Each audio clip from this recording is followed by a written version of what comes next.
I'm not concerned about what comes after this. If I don't ever act again, or if I end up just mowing lawns, for people, I'd be pretty happy doing that, to be honest. I'm Ryan Moloney, and bin night with Tak and Matty was disappointing because I didn't get to speak about them enough. I didn't find out what they were doing. It was just all about me. G'day. G'day.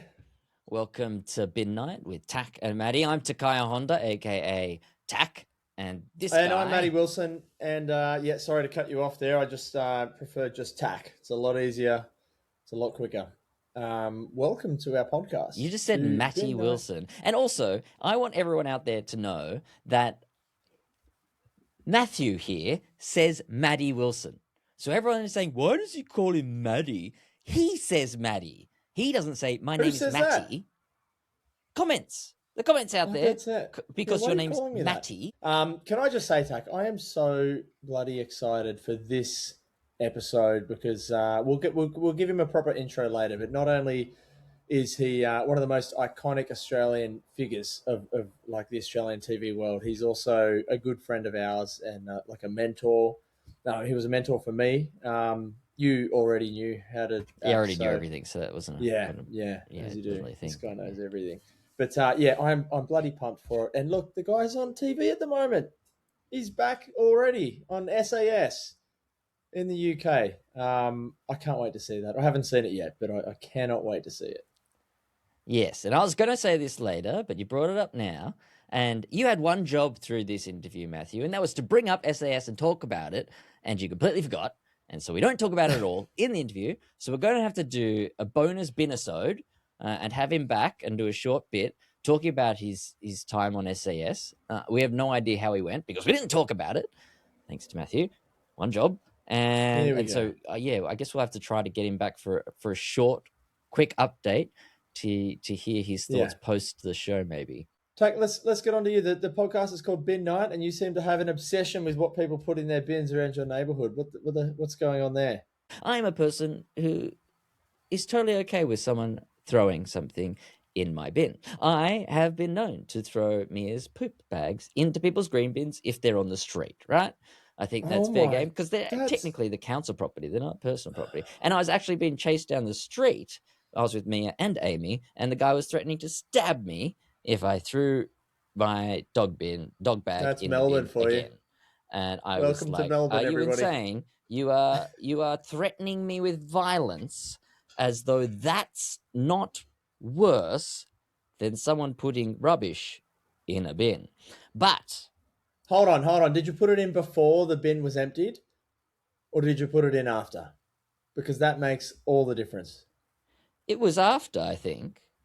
But I don't think that...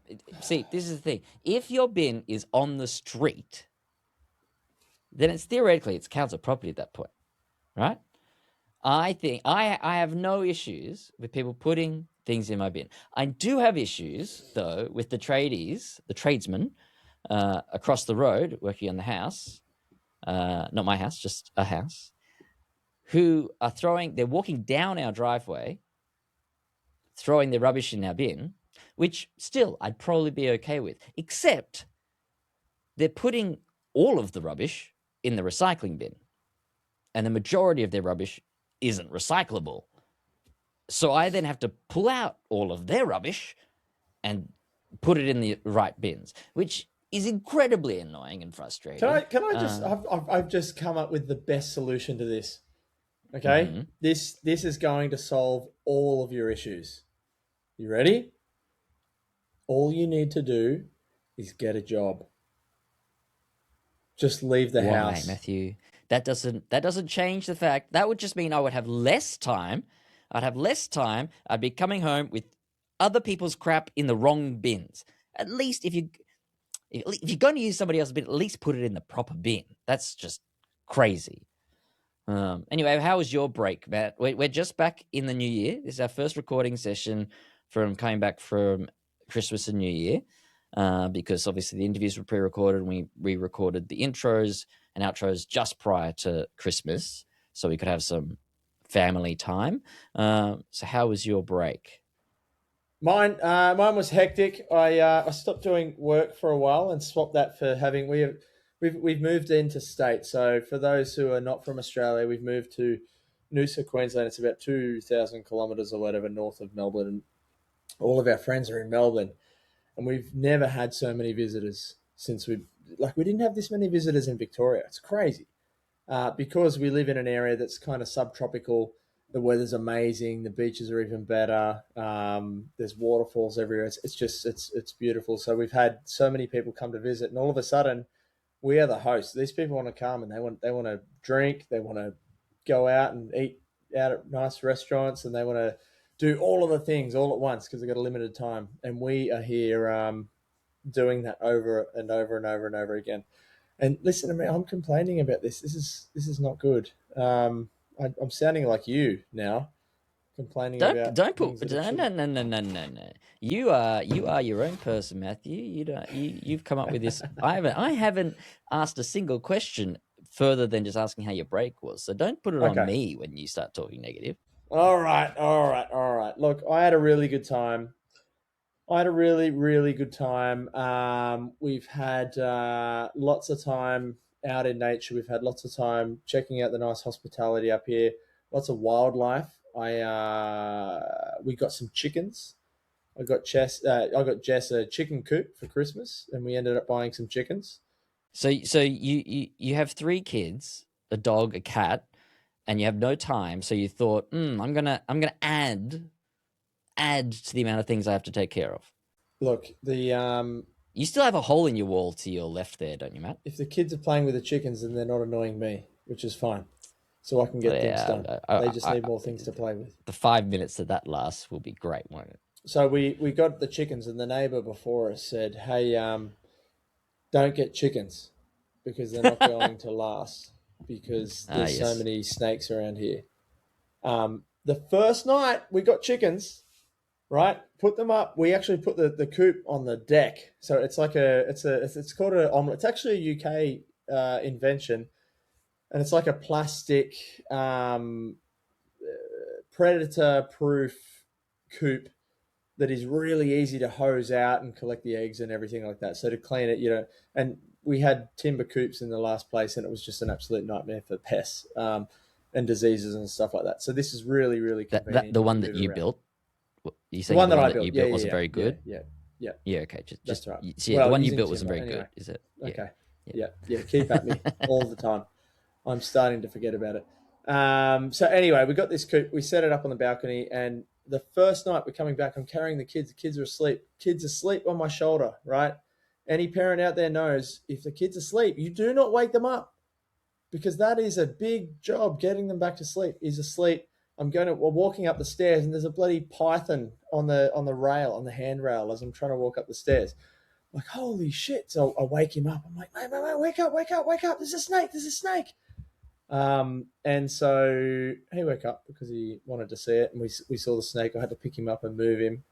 But I think that he was going for the chickens, right? The first time the chickens are here, there's a snake. The snake, not your child. Not my child. Yeah. Well, one day, maybe, when they get bigger.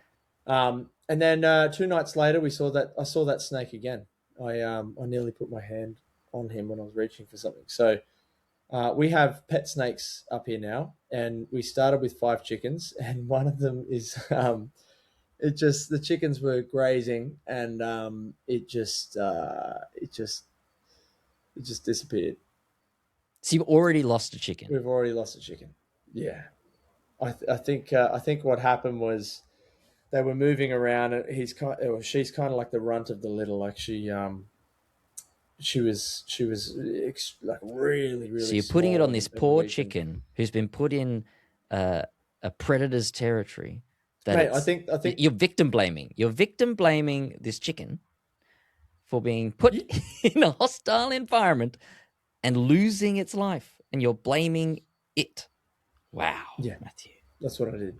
Wow. So chicken's fault. No, it's awful. But look, so how many chickens do you have left? Got a meal.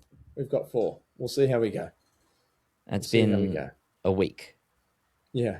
So down 1. So we'll have to keep updated. We'll keep a tracker on how many chickens you have left week to week. How's the little man? And I've heard that you've had your first day by yourself looking after him. The first day of solo Amy parenting. Started back at work today, and her first week back, they want her in 5 days. She's only going back part-time, 3 days a week, but to aid in the transition from who had covered her to her taking it back over, they wanted her in for the full 5 days. So it's a big week for me, but today was the first day. I've got to say, did pretty well. Got him down for both naps. He ate well. He was happy all day. I'd say that for the sample day of 1, the problem seemed to be Amy. I'm just putting that out there because this is what you say. You go back to Amy and you say, "Hey, Amy, Big Dog's got it sorted. Relax. I've got this." I've been dying to know. Do we have an update on River's love life? It was a little cutesy thing, but they've been longing to spend time with each other. We haven't. Oh no! This is what he said. He comes over and he goes, "Mummy, I don't want to get married. I don't want to marry Penny." And she goes, "Oh, why?" And he goes, "Because you don't get Lego when you're married. Look at Daddy."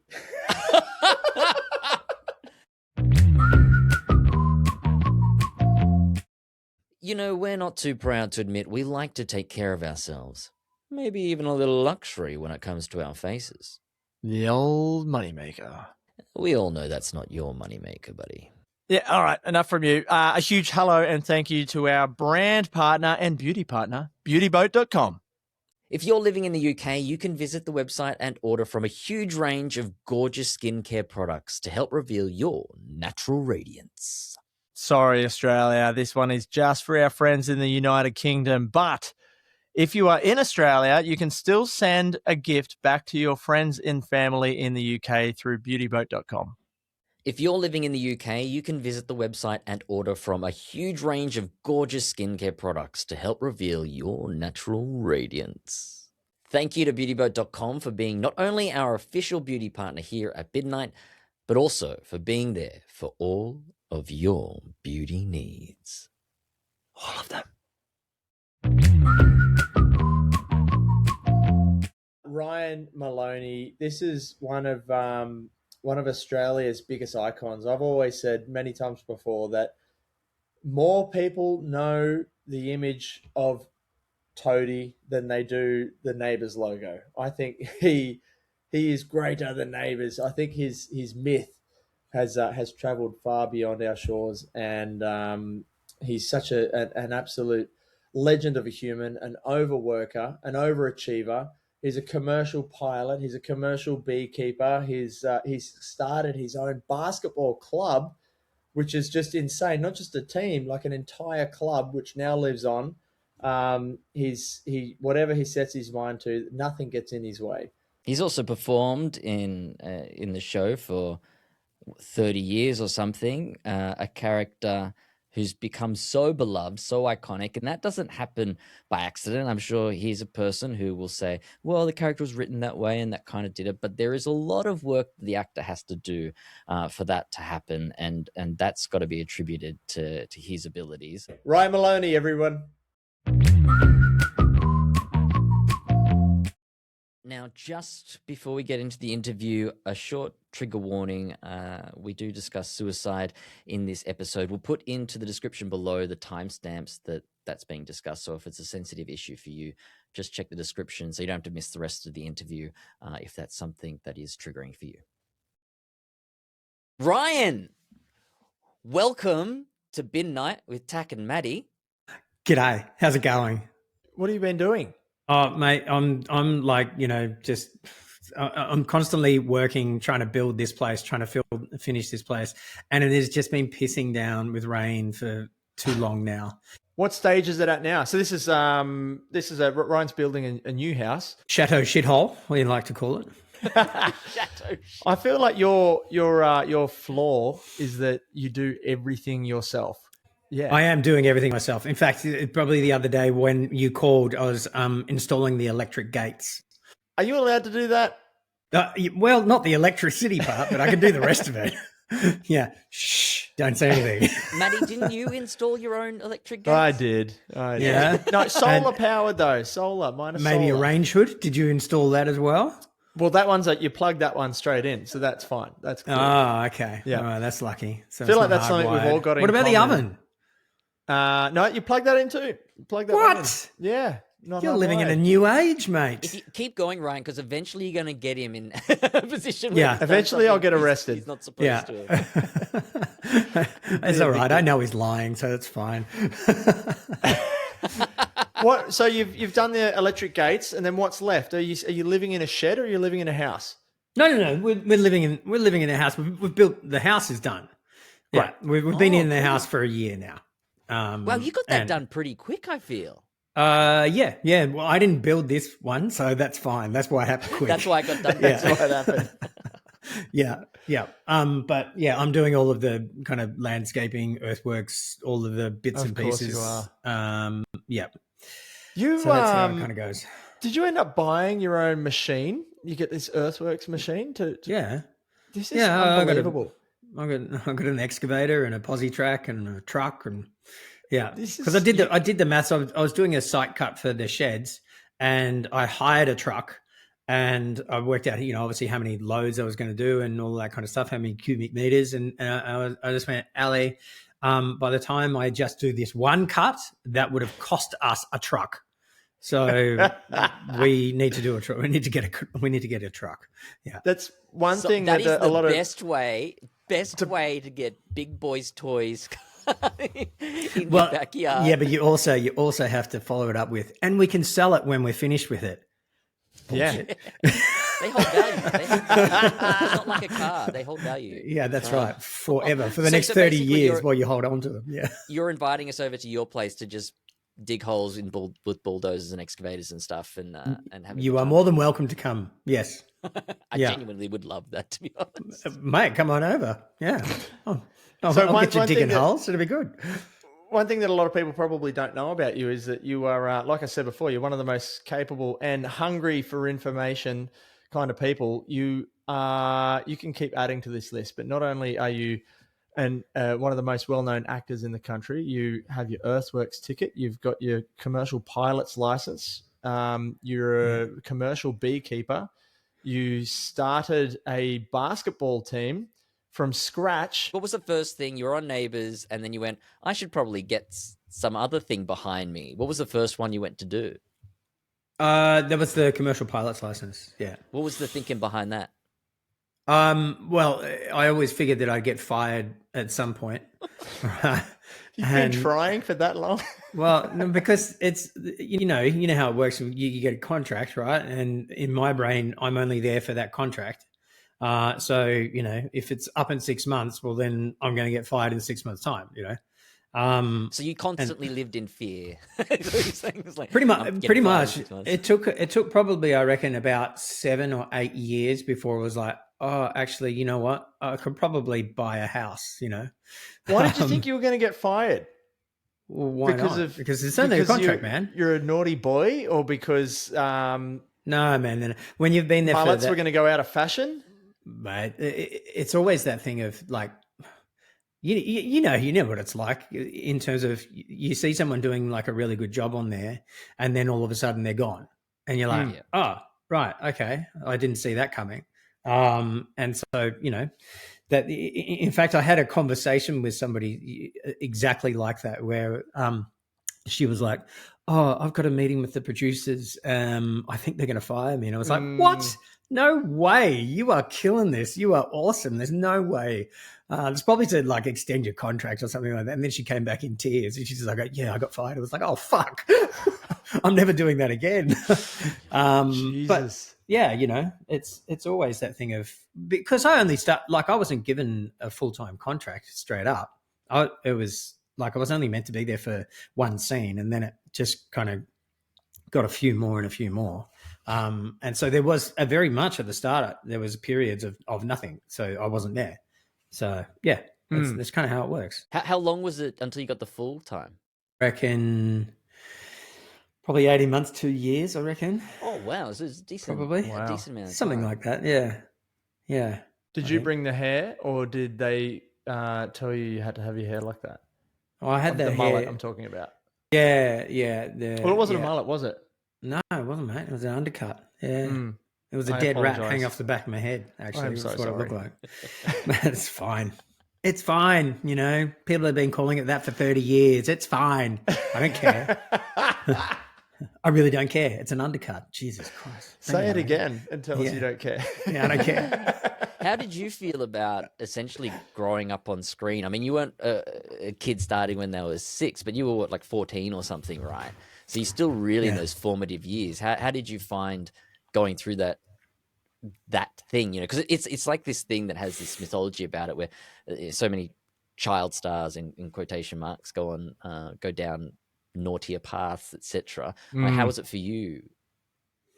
Oh, well, I never got caught, so that's good.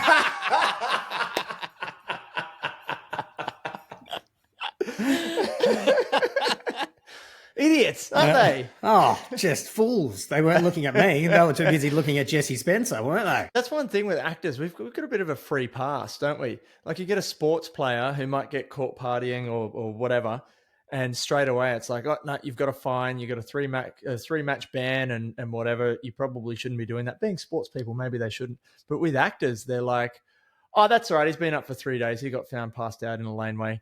He's just a silly creative person.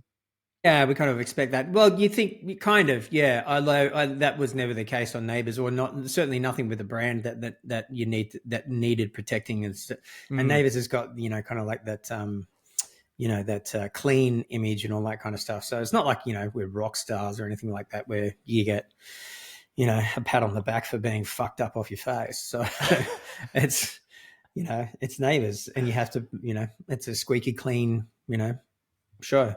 There it is. Did that mean that in those formative years you felt like you had to stay in that squeaky clean public image? No, I was just being a kid, just being me. It's one of those weird things too, where people kind of go, oh, how did you find growing up on screen? And you're like, well, I didn't know any different. It's just, this was my life. So that's how it was. And of course it, comes with challenges and it comes with benefits, and it's a really interesting life in a way. Yeah, that's cool. I had a great time. Had a great time. Do tell. I reckon that I've always told people that I reckon more people know Toadie than they know Neighbours, or more people, I reckon, if they saw a picture of your face. I've been, we were on, I think it was Travis Burns who played Tyler. We were at his Bucks party up in Cairns. We're in the middle of a nightclub, and there's like a whole group of 10 guys who are wearing shirts with your face on it. What? Out of nowhere. All of them. Thought you created a monster. So I'm sure people have had they've made their own assumptions about Toadie, or even about Ryan, about what they might think you're like in real life. Yeah. Are there any of those that have been completely false? Well, yeah, probably, yeah. And probably the assumption of that, you're an actor, and so therefore you're a prima donna, or that you can't do anything else. You're is that why you do so many other things then? Well, actually, I never wanted to be an actor. It was just something that I was doing and having fun and enjoying it. And then I got Neighbours, and it's like, well, that's an awesome job. And my dad was a plumber, so I always thought, you could always have your hands in someone else's shit. So let's just stay on this really good job that's paying really well, and it affords me, it allows me to build a life that I want to have in the future. So it's kind of like, just stay there until they fire you, and that's pretty much what happened. I stayed until they fired me. You must have had a bit of an idea when they were like, we're going to cut the hair off. No, because how many years later was that? Was that 10 years later? I didn't like the hair, but in all credit, they, 20 years. I actually, when they rang up and they said, we want you to come and play this character Toadie, or actually, was it Cyborg? Well, I think it could have been Cyborg first. And they actually said, "Oh, is his hair still the same?"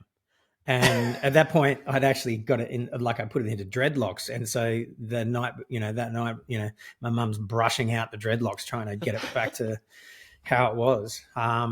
But yeah, so Peter Dodds, made me keep that for a number of years, and I'm glad that he did, because he knew that it was creating a look, the iconography, the brand. Yeah, he knew. So, I'm grateful for the people who know better than me. That's good.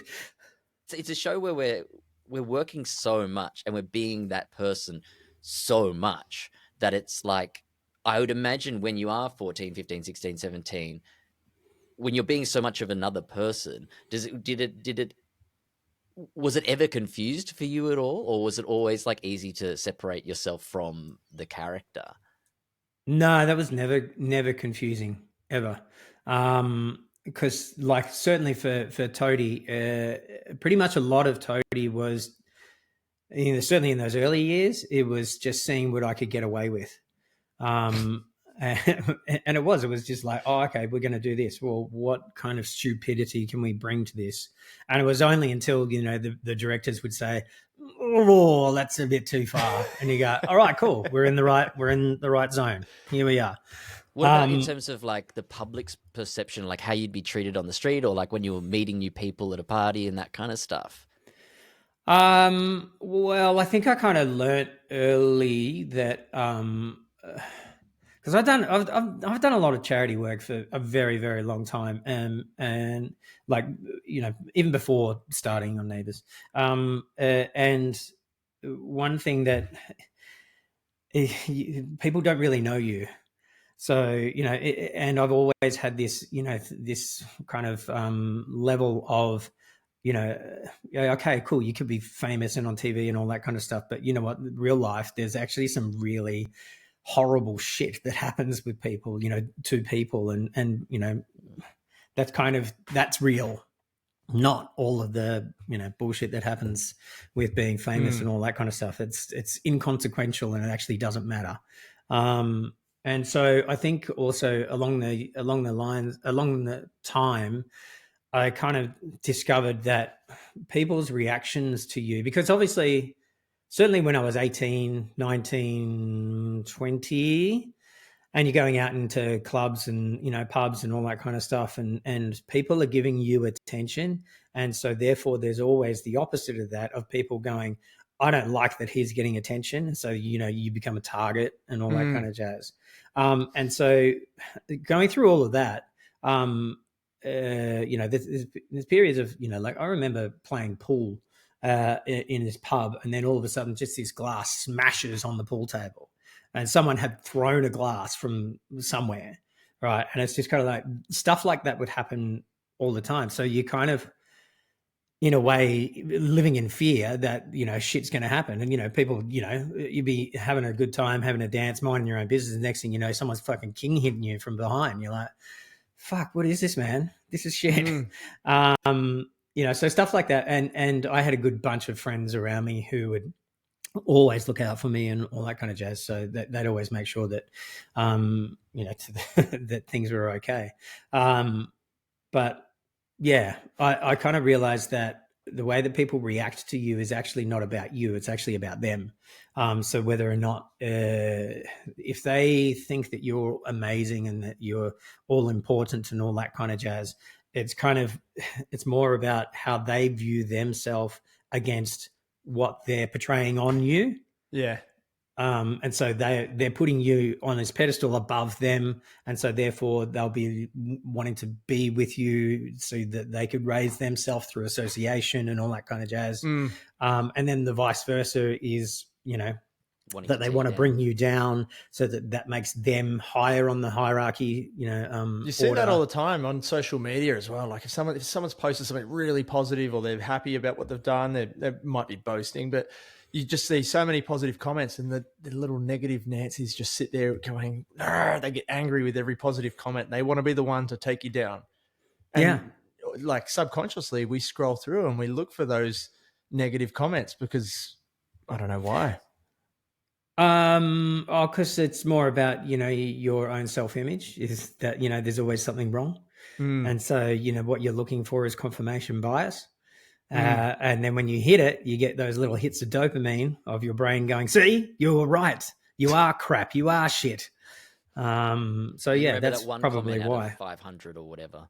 Absolutely. Absolutely. What brought or who brought you to doing the charitable work that you did even prior to becoming a public profile and that kind of thing? Just me. Just, I like helping people.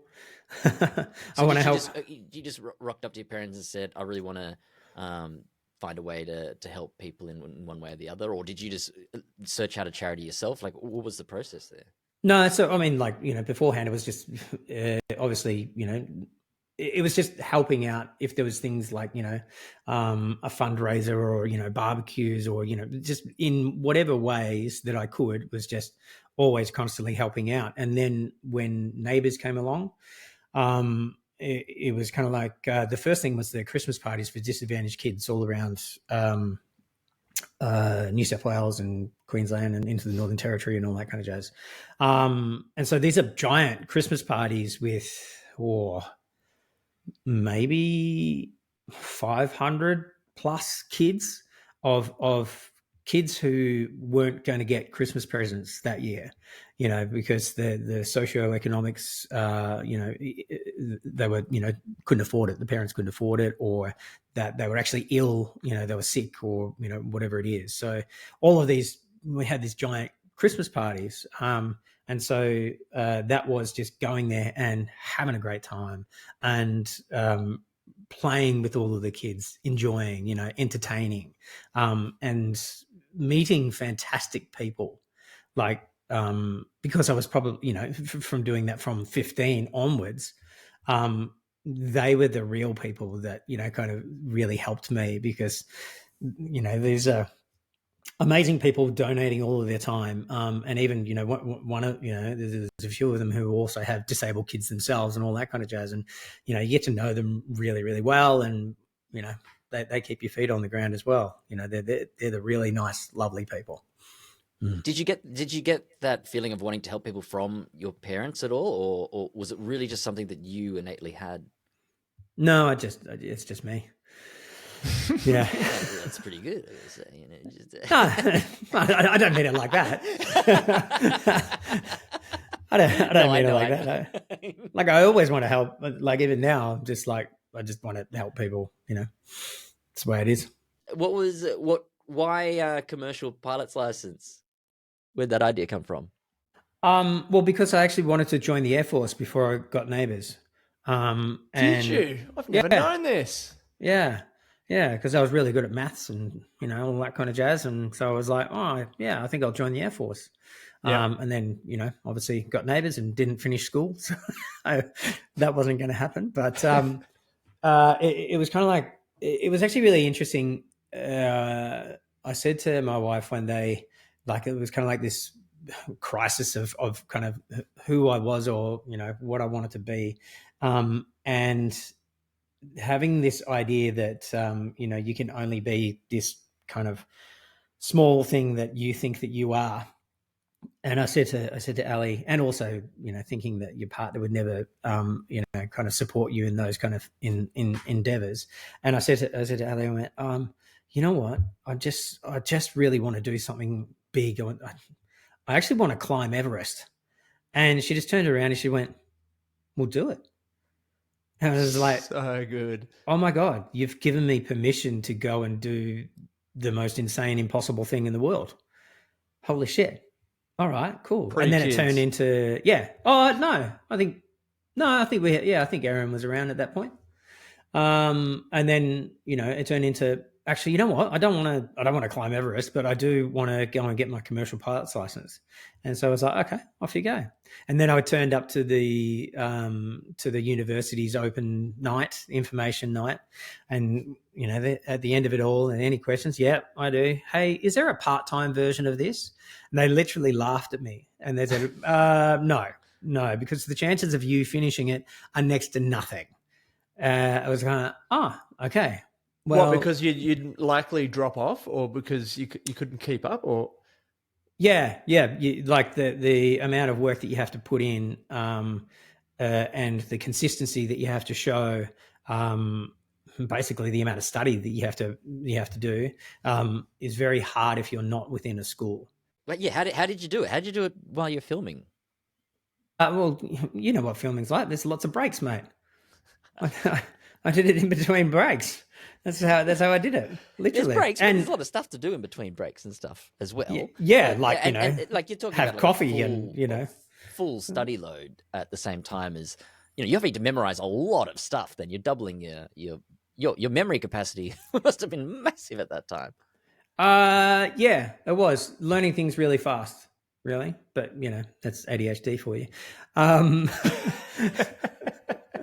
But one of the first topic. So there's 7 topics. I don't know if there's still 7, but there was when I was doing it. There's 7 topics, and one of them is called human factors. So what happens to the body and during flight and bloody blah.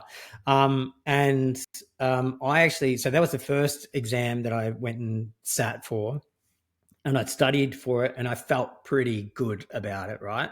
And then I went and did the exam, and the pass rate for a lot of them is either 70 or 80%. But if you whatever you get wrong, you actually have to show proficiency that you actually know it. Like your chief flying instructor will then actually quiz you before you get your commercial pilot's license and all that kind of jazz. So essentially you're meant to get 100%, right? So 70% was the pass rate, and I was like, and then when it came back, it was like 71%. I was like, I was shattered, like, because I put in so much work, and I sulked for about 2 or 3 days, and then it was like, okay, well, if that's the level of work you put in to get 71%, well, clearly you just need to do more. You have to do more. And so I was like, okay, suck it up, do more. But the other part of it is because it was human factors, it talked about how the brain works and memory, and pretty much I put all of the things in practice from what I'd learnt and tweaked everything so that I could actually study and do incredibly well. So it was things like, touching on things from 3 different sources. As you guys would know, if you're learning a script from a piece of paper, right, versus an iPad or whatever, laptop, the piece of paper is going to go into your brain a lot quicker than the other one. And it's because there's actually a touch to it, right? So there's a motion to it. And then if you do a rehearsal, right, I don't know, you guys went around when we actually did rehearsals. I never learnt scripts, right? I did rehearsals, and by the time I'd finished rehearsals, I knew the script. And, by the time we'd gone through it 2-3 times, it was like, bam. And it's because you're actually putting an action to it as well. So what happens is that allows the dialogue to actually go from short-term memory to long-term memory. And things like having there's a audible memory and a visual memory, and they last longer, or, the audible lasts longer. And if you can listen to classical music, you're adding an audible sound to the things that you're reading. So the chances of it going from short-term into long-term are actually greater. So all of this stuff is what I did. Just keep going. I'm just going to write this down. Matty was thinking, why didn't he tell me this 10 years ago? I was literally saying to Takaya, I was like, I've got no memory left. I'm overflowing. This is the key. You got to embody it, put it into action. Why don't you have any memory left? Well, I don't really, but it's just a bit overwhelmed. I'm just trying to juggle too many things. I'm trying to catch up to you, I think. Mate, doing the kids. You've got how many, like 7 young kids now, right? Got to put it away, don't I? His wife doesn't know about the other ones, Ryan. Oh, sorry. My bad. Sorry, Jess. So yeah, mate, that's for you. There's only now, because for the kids, there's only now. And then there's, the panic and all of the stuff that you have to do next. So yeah, what happened back then, it doesn't matter anymore. Yeah. For me, it's just trying to figure out, like, what do you choose to do now when you've got so much? And this is like speaking to you as well. I remember being like chatting to you about bees a lot. Obviously, you became a commercial beekeeper. You got me into beekeeping. You ended up forcing me to have 5 beehives at some point out of nowhere in a short amount of time. I don't think I forced you, actually. I think you did that. I did. But we'd rock up to set one morning. It'd be 6 a.m. or whatever, and Ryan's been up at 1 a.m. making your own beehives, doing something that might cost you 60 cents per frame more, but if you do it yourself, you save. Well, yes you and might no. have saved $200 all up, but you're staying up till 1 a.m., starting work at 5:30 a.m., looking after the kids, taking them to sport, the whole lot. Where does that drive come from? Is it all from that fear of I might be fired at the end of this contract, so I've got to get something set up? Like, where does ADHD. that drive come from? Yeah. ADHD, mate. But there's ADHD and there's ADHD. There's other people who aren't also a commercial pilot, a beekeeper, starting a basketball club, people do it in much smaller form factors. You really go big with everything. Yeah, it's because it's hyper-focused, mate. It's, like probably the thing, along when I was talking about climbing Everest with Ali, actually, along with that was I'm actually going to run a marathon. So do the impossible, and just actually doing that teaches you that it's actually not impossible. You just got to plan it. So you got to, plan your work and then work your plan. And from that point on, all of a sudden you're kind of there, you achieve it. You just become a passenger, don't you? Correct. Yeah. Your thoughts and feelings are irrelevant. It's your commitment that counts, my friend. So doesn't matter whether or not you want to go for that run or not. It's just, you said you were going to do it, so do it. And that's it. So Life in terms of with Ryan Moloney coming through here, but kind of in terms of why do I do so much or so on such great grand levels? It's not, for me, it's not great grand levels. It's just I want to go and do that, so let's learn how to do that. All right, off we go. Are you ever thinking about the end goal? I mean, there's no Air Ryan at the moment, so is the process the thing that you're attracted to as opposed? There's Ryanair, isn't there? There's Ryanair, but I said Air Ryan. You did, yeah. Yeah, that's Air Ryan's copyright free, mate. Yeah. Get with it, Matty. Come on. Toadie. Yeah, Toadie, hop on. It writes itself, doesn't it? Well, the end goal was to be a pilot, but then I started my instructor's rating, and I was kind of maybe about halfway through that, and I was like, I'm at the point now where I actually need to do this as a job. Otherwise, I'm essentially paying for all of my hours. Like if I was working, then I'd get paid to keep all my hours and all my ratings and all that kind of stuff. But the other way around is just, I'm just paying to keep all of these ratings that I've got now. And so I was like, we'll just wait until Neighbours finishes, and it just kept going. And then it's like, you know what? You're quite old now, and there's 18-year-olds who are going straight into the academies, and the best I could do probably would be a flying instructor, which would be great. I'd love that, but we're still building houses and spending money and all that kind of stuff on houses. And are you going to turn this one into a complete off-grid farm like your old place? It is, yeah. Yeah, well, I mean, we're on the grid, but we don't have to be. Yeah, but you had you had your own lambs. You had the most incredible. I don't know if you ever saw it, Tak. You had this fruit and veg garden that was completely netted, and it was the size of my house.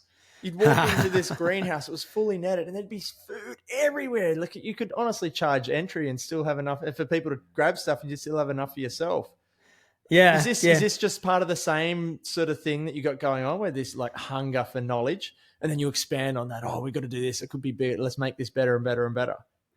Kind of. I don't know. I think probably after with the building aspect of things, I think it's one of those things where you can take a shit piece of land and make it pretty damn good. If you're going to know what you're doing, you can make it quite functional and fantastic. So that's kind of the idea there. And I mean, this place wasn't going to be our forever place. It was just like, oh, okay, this is the next one that we're building.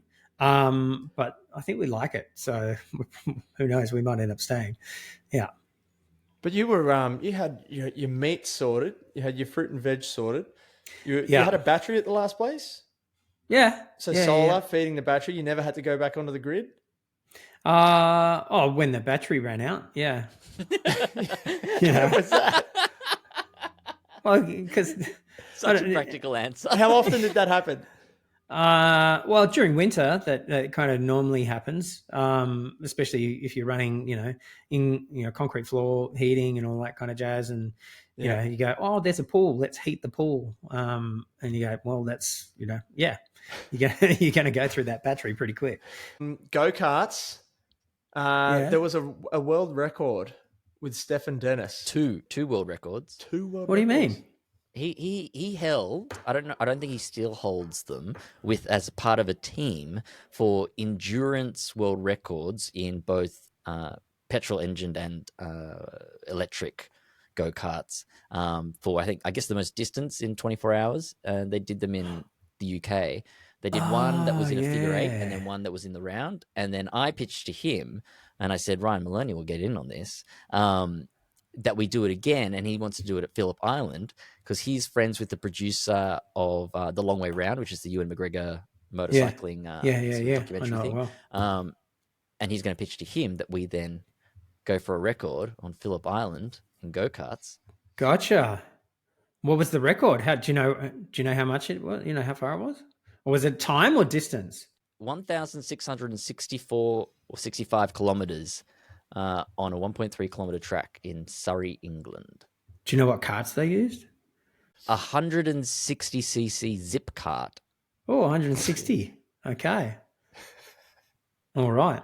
I don't know enough about go-karts. What's a 160cc zip cart like? Is that a quick one? I would imagine it's pretty fast. It's bigger. It's a bigger engine than what we run. So yes, by a lot. So yeah, we're running 125s, and Jack will be that's hitting... you and the young fella. Yeah. Well, I mean, I don't drive them; he does. But Jack will hit 110 at least, 115 down the straights. Yeah, and so I would imagine that a 160 would be a bit faster than that.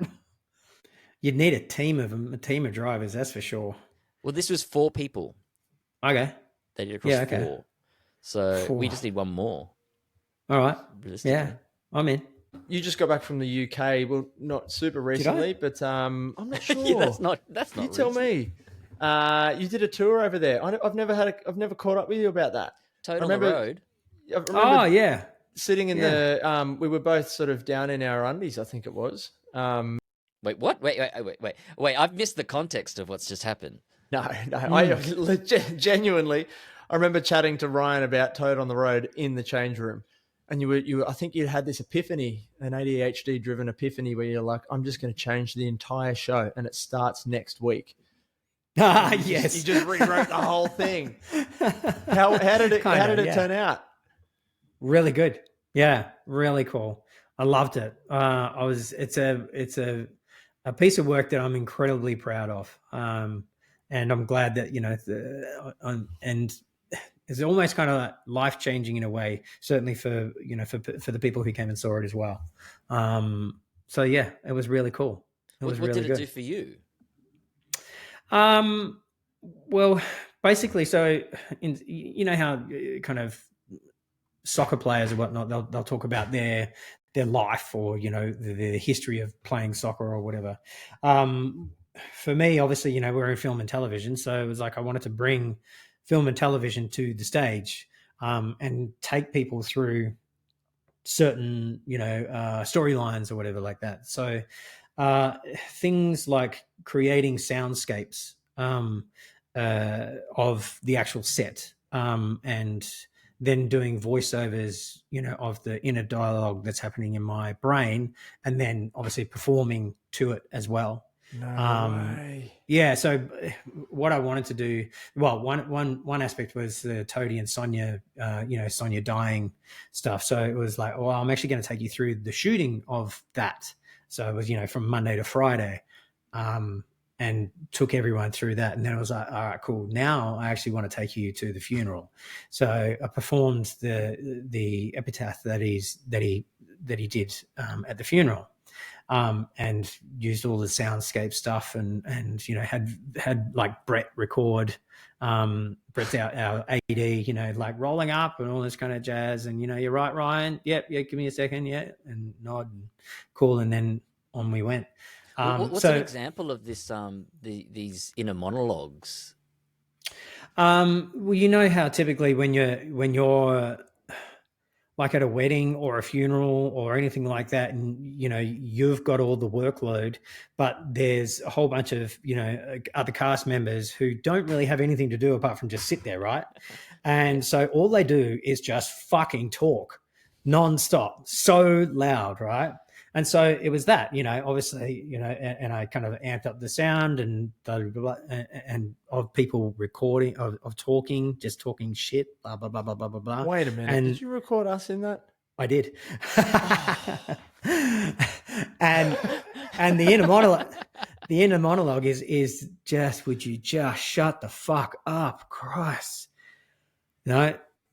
Just concentrate. Yeah. You focus on what you need to do, okay? So, and then it's like, the inner monologue of going, all right, you getting into character. Okay, she's the love of your life, da da da da. And then you look at your daughter, and that little girl has just lost her mum, and so all of that was the inner monologue. And then Brett goes, "You right, Riser?" "Yep." And action, and then bam into it. Gosh, I wish I got to see this show. Are you going to bring it back? No.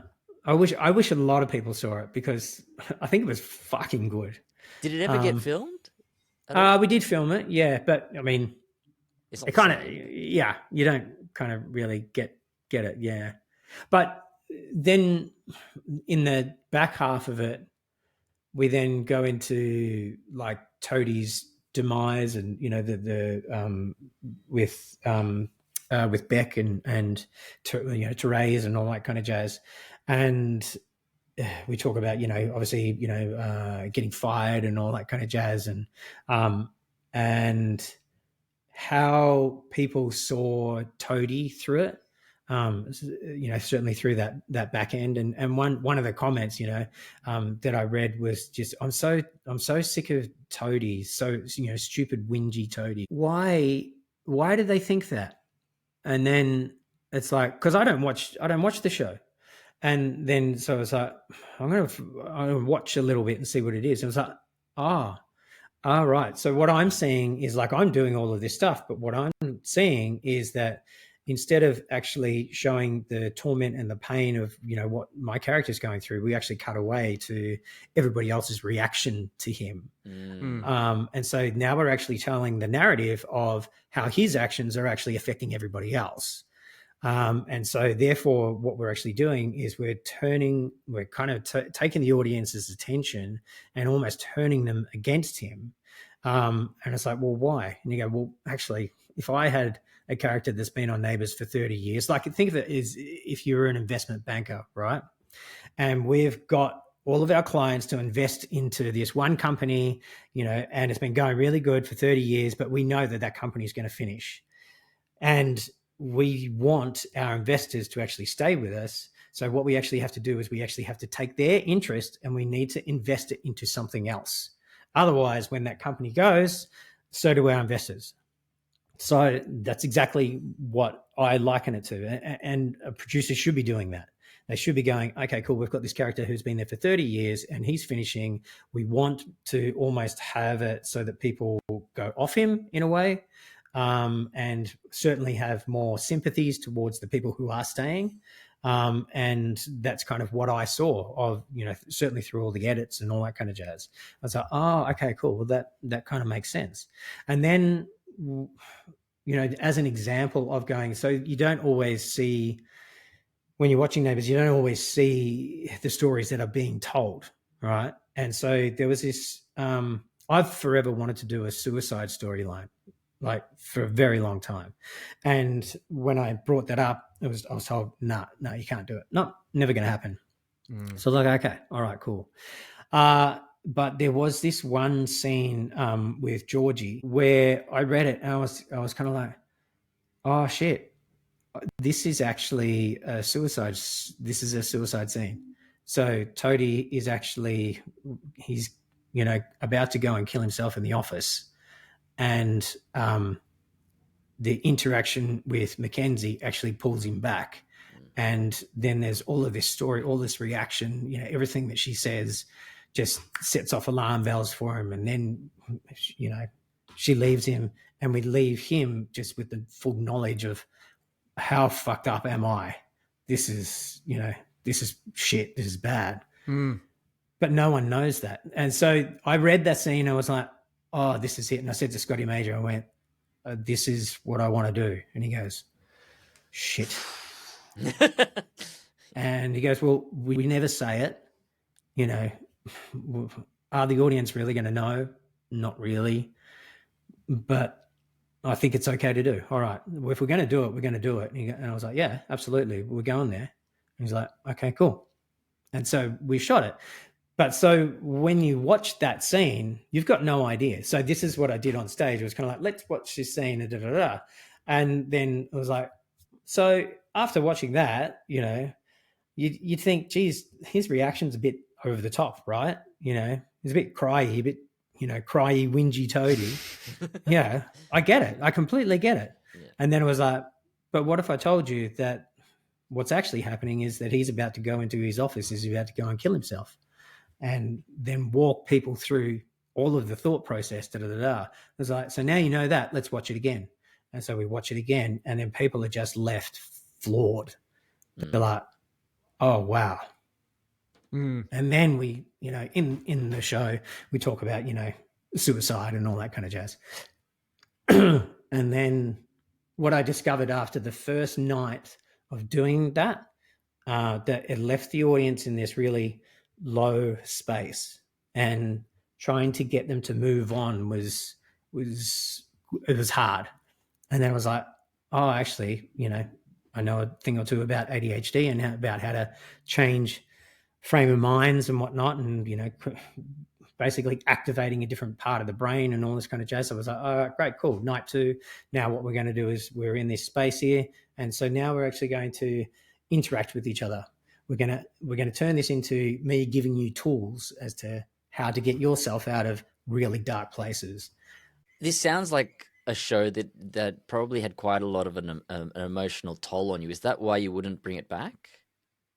I did have it had a big emotional toll, but the thing is that it touched so many people, and like people were just blown away that they connected so closely to it. And you really had to actually manage people's frame of mind, manage how they were. And so that's kind of all of the process, but that's not why I wouldn't bring it back. It's just more that I did it if this is the last thing you see of me, performing, and this is the story that I want to tell, right? And here it is, and whoever comes and sees it you're going to see it. And then outside of that, it doesn't exist anymore. It's done. So yeah, it's kind of like just that thing of just kind of going, closing the book on it all and going, all right, cool, it's done now. It being Toadie, it being acting, it being the industry, could be any of it. You know what it's like. As actors, you're not the one who gets to say you're hired. So if that was the last thing that people saw of me, well, then I would be super proud that was it. Like hearing all of this of you thinking about the subtext of a scene and going deeper and deeper and deeper, it reminds me of all the times that we've been on set where everyone's joking around, everyone's having a bit of fun. It's just neighbours. It doesn't matter if you get the words wrong. And then Ryan would come up to you and tap you on the shoulder and say, hey, just where are you coming from? What does this actually mean to you? Or where are you going? You'd always push people to go deeper and deeper and deeper. And that's why I was so happy when you started to direct. How many episodes did you end up directing? I think there was 4 in total. Yeah. Mate, they looked brilliant. I don't know if you've seen, there was a love triangle between Aaron, Rhett, and Can't even remember his name. help me out. I can't remember either. Tom's Liam or Tom's something? writing a message now. Colton. Colton. Yeah, there was a love triangle between Aaron, Rhett, and Colton, and there was like a pool party fight, which was hilarious. Ryan directed that. Yeah. I got that right, didn't I? Yeah, You I got did, that yeah. bit right. Yeah. Yeah, So, yeah. would you be more interested in directing things now? I would love to do it. I would love to do that. I really, really enjoyed it, and I think I did well at it. And I think it's kind of almost like, I feel like that's actually the place that I need to be honest. And more so like from the point of view of asking the props department and the art department to, can I have, this type of bag with these type of biscuits and all this kind of stuff. And they're like, why? And I'm like, oh, because this is the story that I'm telling, subtext wise. And this is the character. So we're going to tell 7 different stories that are all happening all at once. Just with different things. And the art department just freaking loved it. They were like, oh, yeah, I'm on this. Let's go.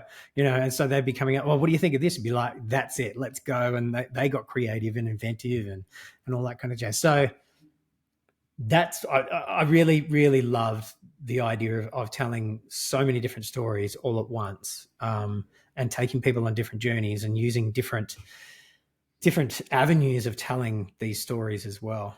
But also that thing of getting performers to actually connect and think more about what they're actually doing, and getting the best performance out of them.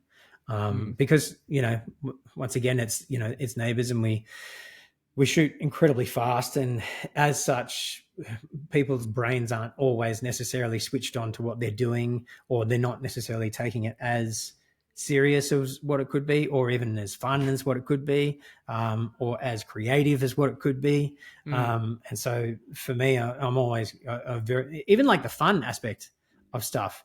I'd be kind of like going, well, come on, let's see how far you go. Let's push this. Off we go. And trying to get people to step outside of their insecurities and really trusting and throwing themselves into creating something cool. I was thinking about what you were saying in terms of the producers structuring the reactions to Toadie towards the end to reframe what he's going through other people's eyes, so that then the audience is connecting to those people and aligning themselves with those reactions, because they're the ones they're seeing, that they're then being able to relate to. And it's really true. But I think it's also something that is the difficulty for an actor working in such a large ensemble, where, it's easy in a film that's about one person's journey. But when you're in a series where you have 25, 30 people's journeys running at once, you as an actor can only invest fully in your own storyline and do all of that work. The unfortunate thing with this, the audience doesn't always get to see that work because somebody else's storyline's going on at the same time. And that can be, I found that quite difficult to deal with, because you're then in a position going, oh man, like that is such a big moment, which is gone super fast. What would be in a film, like the peak moment of this 90-minute saga, is like a blip on the radar of 200 plus episodes a year. How did you go for 30 years of having such peak moments? I mean, a couple of them are iconic Australian ones, so I guess there's been some follow-on. But how did you go dealing with putting so much work into these things that then disappears so quickly and the audience moves on so quickly? I suppose you just kind of learn that, that you got to put up with it. There was, like you would see things on, as you were saying, you'd see things go to air, or there was, even like big, kind of movie nights that we would put on, right?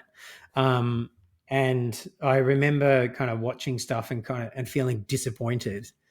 And it's because for that exact reason of you going, oh, I know all of the beats that were in there and we didn't see any of it. And it's like, oh, whoa.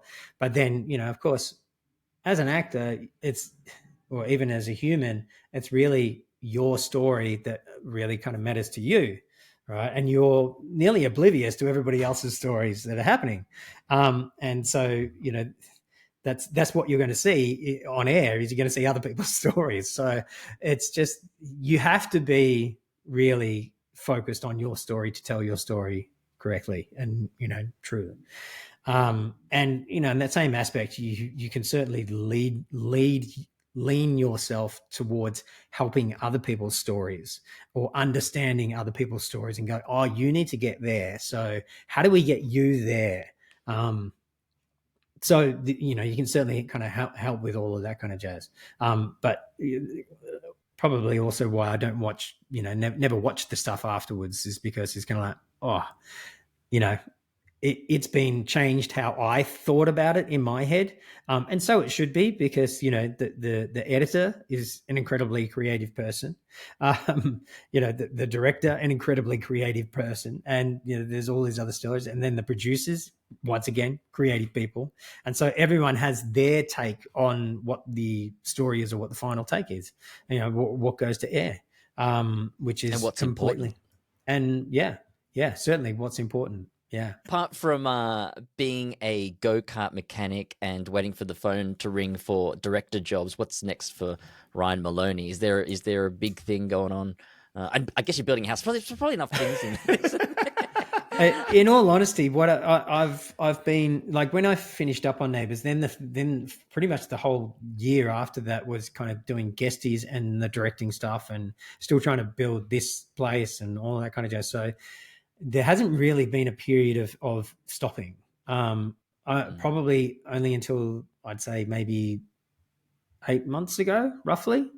So now we're in this kind of place of going, okay, cool. Let's just get this place finished.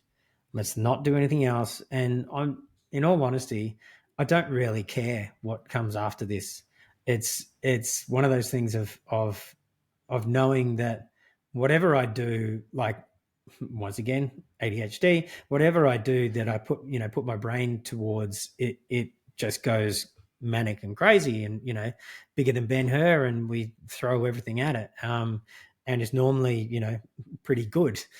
So I'm not concerned about what comes after this. If I don't ever act again, or if I end up just mowing lawns, for people, I'd be pretty happy doing that, to be honest.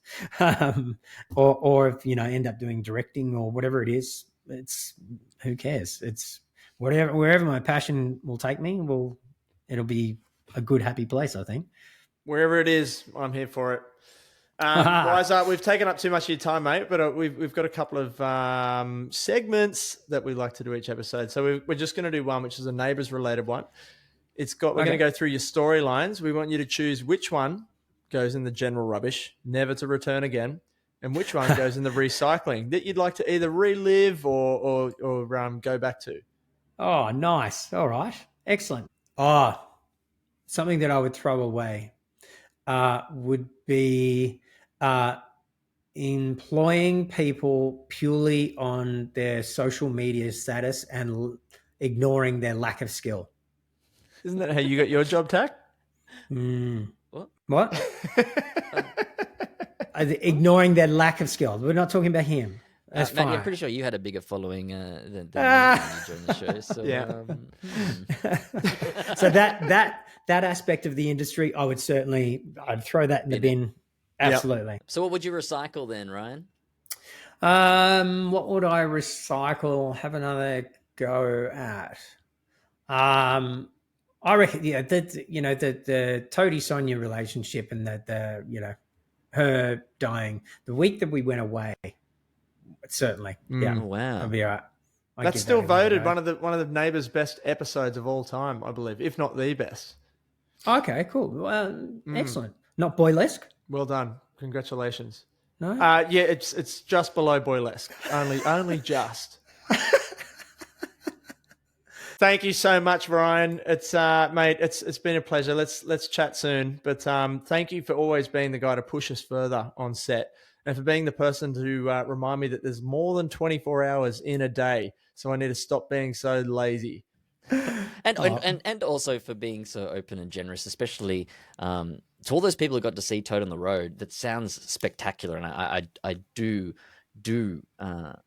I feel sad that I missed that, because it feels like it was such a special experience. But this was a special experience. Hearing you talk about it was a special experience, and at least gives a hint to people what that was like. So thank you very much. Thank you, guys. It's been a pleasure to see your faces. It's been good. If you want to hear more of these conversations, then follow, subscribe, like it. It literally costs you nothing, but means the world to us, and hopefully will generate a huge amount of value for you going into the future, because we can still keep making the pod. What's your experience been with Ryan over the years on set? He was difficult to read on set. I always found it seemed so intimidating, because I never knew whether he was judging me severely, or whether he was just staring and thinking about flying a plane. And then when he would be making everyone laugh in the scene, but he was so good at remaining deadpan, you never knew whether he was getting annoyed at you for laughing, even though he was making the joke. And it was really unsettling. But then the more you get to know him, the more you realize that that's kind of the game he plays, that he loves finding those moments of discomfort and sort of being behind the joke, but not playing it up. You know what I mean? I mean, does that make sense to you? I don't know if it's like that. I get what you're saying, but I don't think he ever approached those moments and thought, "Hey, I'm going to play a prank on someone, so I'm going to go stone faced and try and trick someone." No, I'm not saying that or either. intimidate people. I think what he was doing, right, is, and we know this guy's mind and his brain works 1,000 miles an hour, and he goes deep into the thought of whatever's on his mind. And I've had that look before, and it's like, have I got something on my face? Why are you staring at me? And then he'll come up, and then he realizes that everyone on set needs to be concentrating. This is a scene about a siege or something. This is an intense scene, but because we're on a soap opera and we just keep going and going and going, sometimes you might get complacent, and you might become you don't deliver the scene with the intensity that it requires. And he is there as our guardian, and he's thinking, how can I lift this team? How can I be the one to carry the boats? How can I be the one to bring this scene to the director's vision? And all of a sudden, he'll pop up to you and he'll say, "Wait a minute, where were you before this? Well, why isn't that in this scene? Why didn't you bring that from that last scene into this scene? Why isn't this here?" And he'll start quizzing you on it, and all of a sudden you think, "Shit, you're right." And of course, he's on SAS at the moment. And those reality shows, they can be a dangerous territory sometimes, because they are produced things, and you can be made out to be certain ways sometimes. The type of person who goes on SAS, I mean, some people would do it for the money, and some people would do it for the challenge. And I know that Ryan wouldn't be doing it for the money. He'd be doing it for the challenge. But he's probably surrounded by people doing it for the money. Well, maybe. Let's not. No, he absolutely is. That's exactly what's happening. What are you saying about Nat Bass? What are you saying about? I'm joking, we want to interview Nat Bass on this show. I made that and up. You're saying she's only in it for the money? Wow, No, Matthew. No. Wow. Goodness. Did you hear that? Oh, ghost no. over there, man? Someone's going through my bins again. No. Hey. Hello, Okay. Tom. I just heard the collective groans of all of our listeners and watchers. Oh, peeping Tom. Oh, well, it should be me groaning, going through the bins and reading all of their shit that they're messaging. To be honest. No, please keep sending all of your dilemmas. No, yes, Tom. please do. Yes. At takandmatty@gmail.com or DM us across our socials at Tak and Matty. Yeah, we've been inundated again, guys. So I've got some more conundrums for you guys to solve from our wonderful bin chicken. So First of all, up, God help anyone who has submitted anything to this, because this advice should not be taken. you're getting better, I reckon. You did all right last week. So anyway, let's give it a crack. Okay, so Okay. this is from Guyani, dear Tak and Matty. I have a long-time friend who is really getting on my nerves. We've grown apart, and now she's super annoying, so selfish, negative, and narcissistic. I'm wondering if I should phase her out, and if so, how. This is like you and I, Tak. How so? If she's so selfish, negative, and narcissistic, are you driving the conversation to be negative? Are you saying, geez, I had such a tough day at work? Are you saying, I'm sick of my partner? Are you starting the conversation in that way? She's so selfish and narcissistic. People love talking about themselves. People really, really, really do. And maybe it's the fact that you don't like talking about yourself because you feel more comfortable talking about other people. Then all of a sudden you've got a conversation where one person's talking about themselves and the other person's not. Maybe it is that the way that you drive the conversations could change rather than phasing her out and quitting, because I feel like quitting is going to be the easy option. Quitting's going to be the easiest way to get out of that. And look, quitting could be the right answer. Sometimes there are toxic people in your life, and the best thing to do. Wait. Look, hold on. Who quit the show first? Who quit Neighbours first? Let me get to the point. There, wherever he is. Sometimes it's appropriate to quit them and get them out of your life because they are toxic people. But this is a long-term friend we're talking about, right? So I imagine at some point you didn't think that they were selfish, narcissistic. What was the other word we used? Annoying person. They weren't that way to you. Negative. So Guyani, negative. So Guyani, my advice is that perhaps this person, this friend, is going through a period of time where they are actually in need of help, and that their narcissism or selfishness or negativity with you is actually a cry for help. And so perhaps the best thing you could try to do is to dive into whatever issues that they're bringing up of their negativity or their selfishness or narcissism. Are you blaming the victim? There you blaming is, the victim? I'm not you blaming accused the me victim. of blaming the victim at the start of this pod. I'm not blaming and the here victim you at are all. going, maybe the problem is you. You literally just told them that they need to change the way that they're talking to them to drive the conversation differently. So what are you even saying? So that's what I would do. I am saying to actually dive in deeper. And if there is an underlying issue that needs to come to the surface for them that they are actually crying out for help with, and maybe there's not. And if there isn't, and it's just pure narcissism, then yeah, cut them out. But if you can, try to help them out first. Tom, I think we need to put a disclaimer here. You know how the people say, look, this is not financial advice.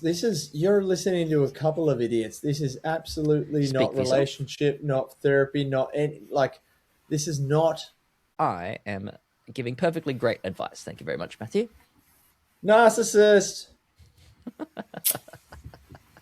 Great. Well, good luck with that.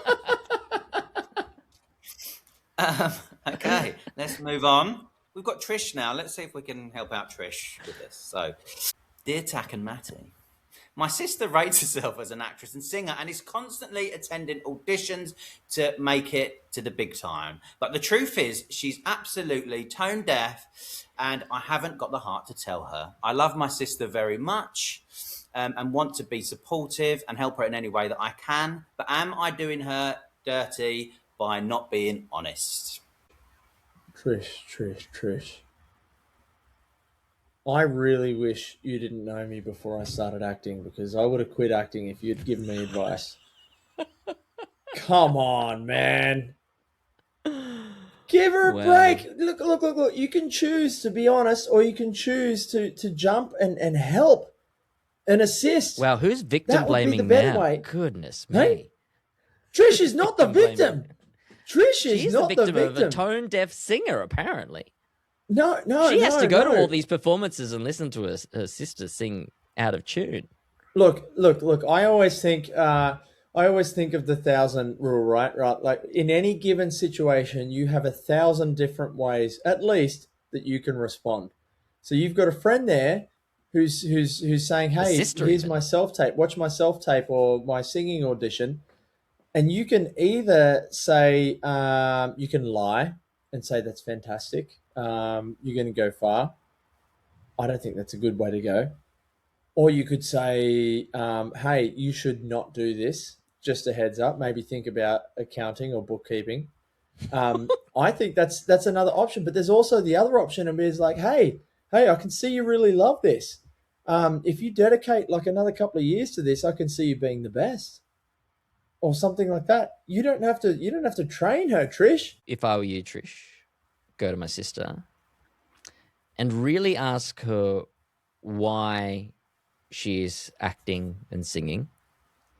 And if it is that she wants to be famous and rich, then I'd be telling her, look, I really don't think that's going to happen based off your abilities. You're an asshole.